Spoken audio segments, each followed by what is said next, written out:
very limited resources from what I could find on how to achieve her style. So I think it's one of those things that's just kind of trial and error, and it almost seems like the hair is being pushed back but then coming forward. So I'm gonna try a method of doing the standing pin curls on the top and having them come forward, doing the waves on the side with the alternating rows. So if you saw my last video on how to create pin curl waves, that will be quite helpful, but I'm gonna go over the technique briefly again in this video. And if you're really curious about the tool that I'm using, I have a video dedicated to that as well. So I have everything ready and we can get started. My hair has dried quite a bit, so I'm just gonna re-wet it. So I'm going with the arch of my eyebrow, and I think that's a good way to measure where your side part can be. For the hair partings, I'm going to create 4 sections, 3 in the front and 1 in the back, starting with the bang section. The bang section is a large square going from one eyebrow to the next, and I'll be creating 1 section above each ear. You can use your duckbill clips to hold everything in place. And the end of your rat tail comb works great for creating nice even sections. This method of hair sectioning can be applied to many pin curl wet sets. Start with the section on the top. Now you can begin to form your rows for the bang section, working vertically or horizontally. And once you have your sections, pull them aside so you can create your first pin curl, working back to front. All of these pin curls in the bang section are going to be standing pin curls, meaning they're going to stand up, pinned in place with a bobby pin through the center of the base. Try to keep your sections at around an inch. In this case, I should have 3 pin curls total in this row, for a total of 9 pin curls in my bang section. I'm applying traveling sprays of my setting lotion to each section of hair. Just a spritz or 2, enough to make the hair damp and not completely saturated. All of the pin curls in the bang section are going to be rolled forward. And if you want to reduce separation of your hair at the hairline, you can kind of form a diagonal for your pin curl section in the front. And if you're using the sculpture tool, I am using the large section for the bangs.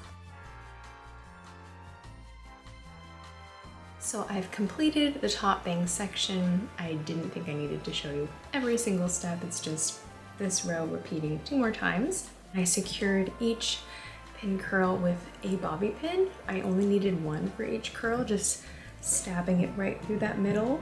And I'm going to see if I like that better than using these clips, because these do kind of pull your hair out. So now I'm gonna move on to the side sections. So we're just gonna do some rows, and I'm gonna attempt to go from top to bottom. Last time I did bottom to top, but you might find this is easier. So I'm gonna try it this way. For the side sections, I'm creating 2 rows of pin curls, each facing the opposite direction. I don't think it matters too much which direction you start with, so I just kind of picked one. And I decided to make this first row on the side reverse curls. And again, I'm going to use these wide hairpins. For best hold, you can weave these hairpins through the pin curl in a crisscross formation. I'm really not sure what direction of curl this row should go in, but my instinct is to go in opposite of the bangs. This first row of pin curls is going clockwise. And in order to make that waving effect, we're going to want the row underneath it to go counterclockwise. And again, it probably doesn't matter which row you start with and which one goes clockwise versus counterclockwise. All that matters is that they're going different directions to create that push and pull effect on the hair. And once completed, this section will have 4 pin curls total.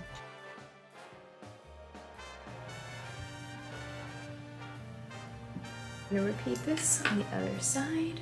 So now we've done our first 2 side sections with the 2 rows going in opposite directions. Now we can start grabbing pieces from this below the ear section to form a 3rd row. And since we're adding a new row, this curl is going to be facing the opposite direction of the one above it, forming a new row of clockwise pin curls.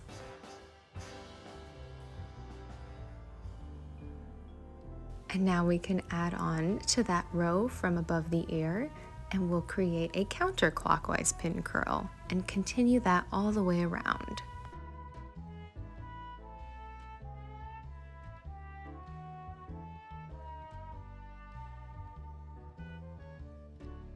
I have now finished the pin curl set.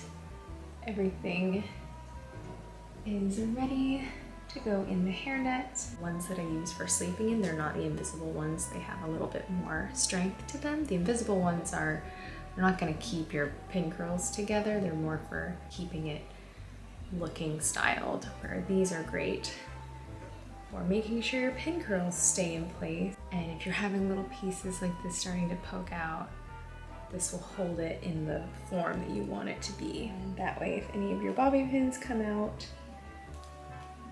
in the middle of the night, it's not gonna get ruined.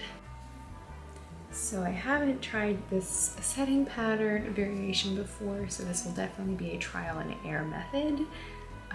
What's different is me rolling forward in the top section, and then also normally I would roll these this way, but this time I rolled them this way, so my hair like naturally wanted to go in the other direction. We will see how this turns out. It might not turn out the way I thought it would, but I'm sure it'll still produce a very nice vintage brush out.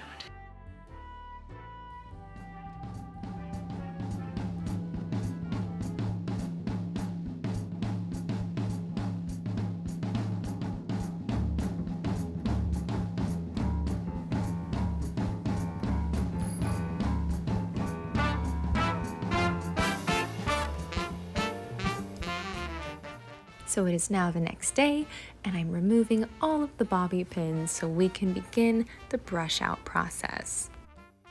Once you get all those pins out, you can grab your pomade and begin your finger combing. The curls from this pin curl set were absolutely beautiful, so I did end up creating another hair tutorial that is curly with this same wet set that I'll be showing you next week. So be sure to check back for my full vintage holiday hair tutorial. Alright, it's time to desecrate these curls. As always for the brush out, I'm beginning with some finger combing all the way through from bottom to top and transitioning to my Denman 7-row styling brush. The curlier your wet set is, the more finger combing you're going to have to do.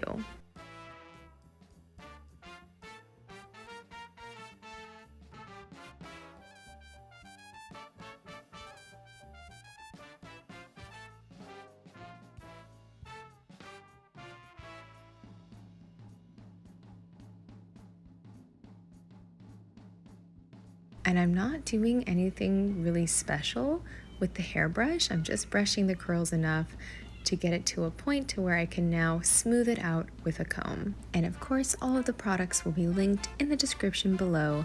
I invite you to check out my Amazon storefront to see all of my favorite vintage hairstyling products. Of course, if you purchase anything from my storefront, I will receive a small commission, and I do thank you for your support. And to set the style, I'm applying some spritzes of Moroccan oil medium hold hairspray. Once you've added some of that hairspray and hold, you can form the bangs a little bit more and smooth over the top with your comb. Of course, you don't have to brush and smooth out the style as much as I did. I just tend to take things a little bit further to show you the process and to show you the final result of what it can look like. I hope you enjoyed this Marilyn Monroe 1940s inspired hair set tutorial, and that you'll come back for my next video soon.